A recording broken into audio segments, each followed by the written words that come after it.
Hai guys, kembali lagi bersama gua di Saka yang Review. By the way, apa kabar kalian semua? Mudah-mudahan baik-baik saja.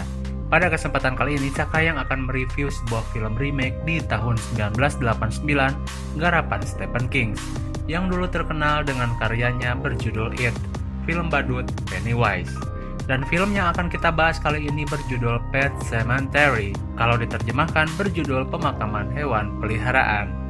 Film ini lumayan seram dan memunculkan berbagai pertanyaan setelah menontonnya. Banyak plot hole di sana-sini seakan-akan memberikan ruang untuk cerita selanjutnya. Baiklah, daripada berlama-lama, mari kita langsung saja ke pembahasan kita.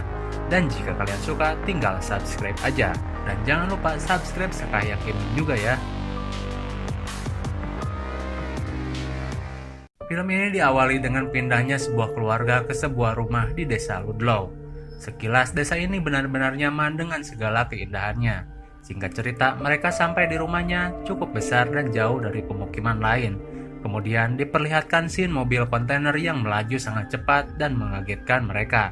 Di sini gua sudah mulai menduga pasti mobil tersebut akan menjadi bencana bagi mereka. Singkat cerita, di keesokan harinya mereka memulai beraktivitas. Ellie, anak perempuannya, dan juga ibunya yang bernama Rachel, mereka melihat ada sebuah prosesi pemakaman hewan dengan anak-anak yang memakai topeng aneh. Ellie yang penasaran kemudian pergi ke area pemakaman itu meskipun sudah diperingatkan ibunya untuk tidak ke sana. Dan di sana ia menemukan banyak sekali kuburan-kuburan hewan. Lalu entah mengapa ia seperti dipanggil untuk pergi ke atas kayu-kayu yang menumpuk. Dan untung saja ia dicegah oleh seorang lelaki tua bernama Judd. Ellie yang terjatuh dan kakinya tersengat lebah, kemudian ditolong oleh Judd. Tak lama kemudian, ibunya datang dan membawa Ellie. Kemudian ketika Judd sendiri di tempat itu, ia seperti dipanggil oleh sesuatu yang misterius. Sebenarnya ada apakah di balik tumpukan kayu itu? Kemudian singkat cerita, ketika mereka sedang berada di rumah, Ellie menanyakan kepada orang tuanya mengenai kematian dan bertanya apakah kucingnya nanti akan mati dan dikubur.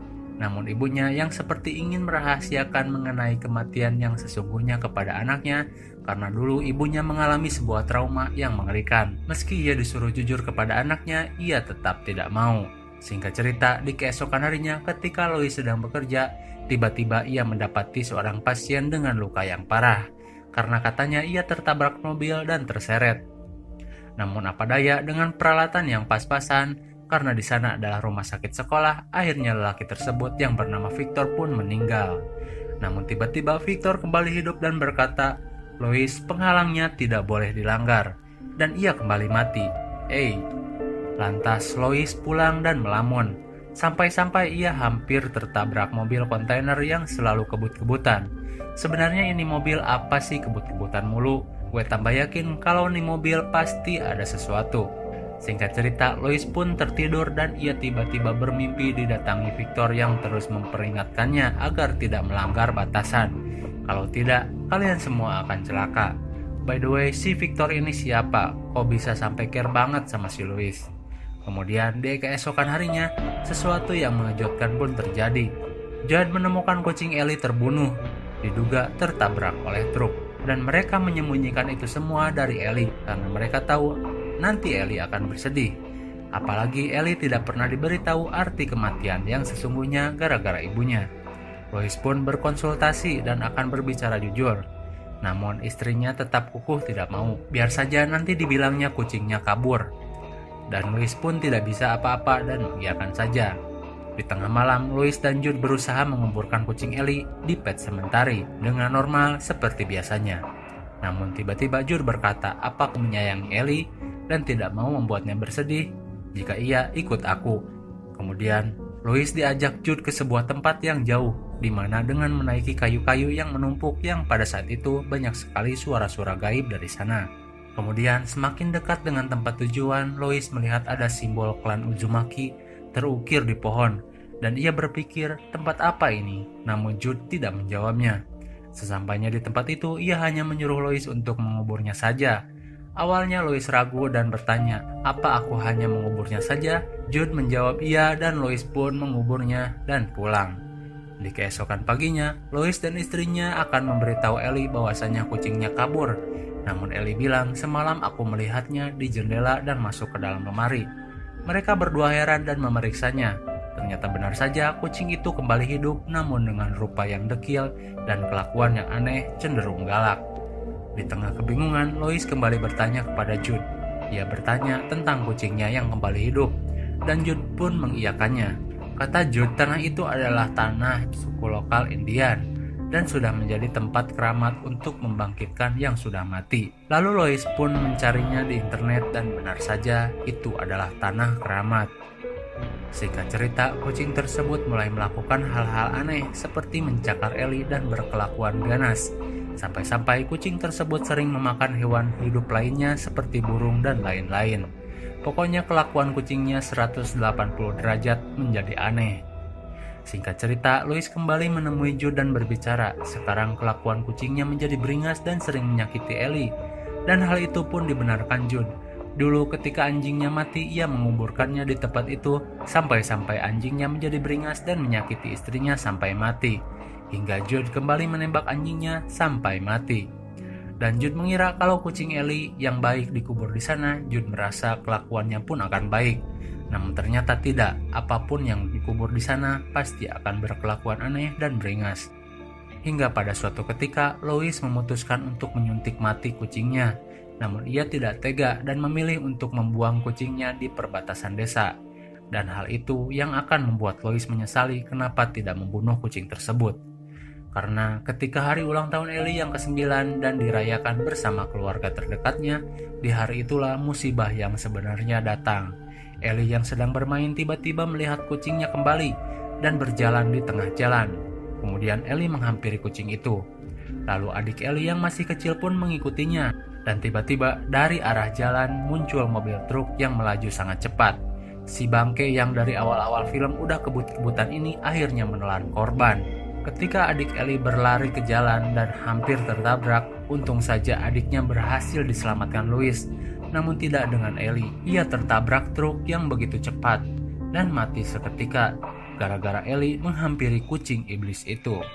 Sungguh kejadian yang tak pernah mereka duga sedikit pun. Di tengah kesedihan yang mendalam, Ellie pun dimakamkan.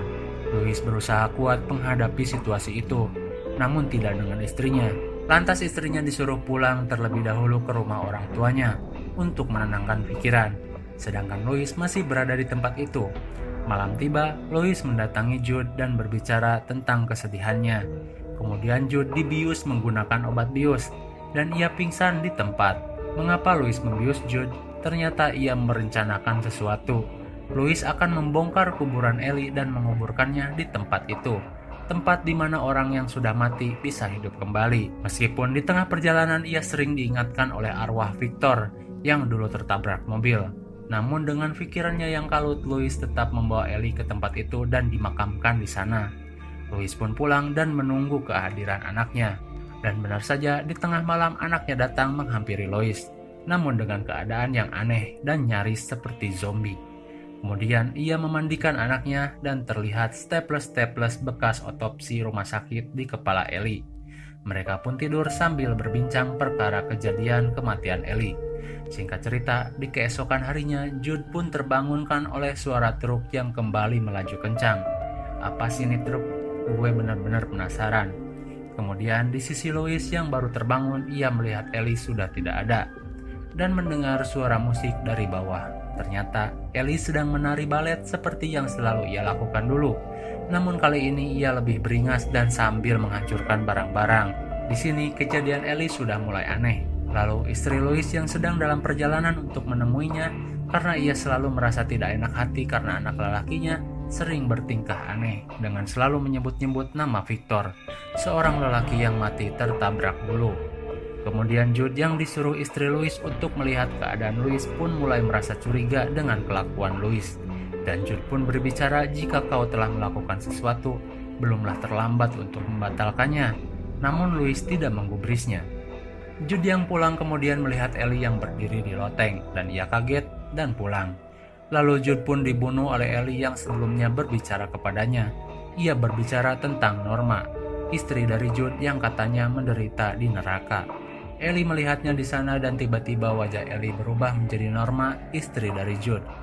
Dan ia berkata, kau yang telah memberitahu tempat itu kepada Lois, dan Jude pun terbunuh. Di sisi Lois, istrinya yang baru saja tiba di sana kemudian kaget melihat Ellie yang kembali hidup. Ia pun tidak mau mengakui Ellie dan memilih masuk ke kamar sambil membawa anak bungsunya.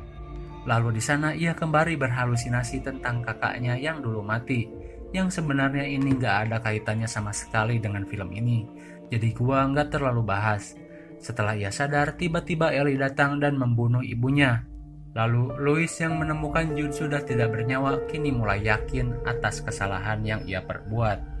Lantas ia kembali ke rumah dan melihat istrinya sedang membawa anak lelakinya untuk kabur. Namun istrinya keburu ditusuk oleh Ellie. Istrinya yang sekarat kemudian berbicara kepada Lois, "Jangan kubur aku di tempat itu." Dan ia pun meninggal. Lalu Lois pun dipukul Ellie sampai pingsan. Kemudian Ellie menyeret mayat ibunya dan menguburnya di tempat tersebut. Lois yang tersadar melihat istrinya sudah tidak ada, namun ia lega anak lelakinya masih berada di mobil. Lalu Lois pun menyusul jejak Ellie dan ia pun sampai di tempat pemakaman hewan. Ia pun kemudian bertarung dengan Ellie yang sudah menjadi iblis, dan ketika Ellie akan dibunuh, tiba-tiba Lois ditusuk oleh istrinya yang kembali hidup dan menjadi jahat. Lalu sudah bisa ditebak, kembali mereka menguburkan Lois di tempat itu dan jadilah mereka keluarga iblis. Lalu mereka kembali ke rumahnya dan menghampiri anak bungsunya. Dan sudah bisa ditebak dong endingnya gimana. Jelas anaknya akan dibunuh dan kembali dikubur di tempat itu. Dan mereka akan menjadi keluarga iblis yang sakinah mawadah warohmah beserta kucing garong tersebut. Dan film pun berakhir.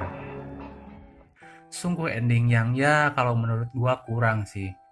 Juga banyak pertanyaan-pertanyaan yang belum terjawab seperti apa hubungannya halusinasi istri Lois tentang kakaknya yang dulu meninggal dengan kejadian ini. Sepertinya tidak ada, itu hanya bumbu-bumbu saja untuk menambah stres si karakter. Kemudian siapa itu Victor, lalu kenapa ia begitu peduli dengan Louis sampai-sampai ia mati dan terus mengingatkan Louis untuk tempat itu. Lalu truk aneh yang sering melaju cepat dari awal film sampai akhir film yang bahkan menimbulkan korban seperti tidak ada maksud magis apapun, hanya kecelakaan biasa saja.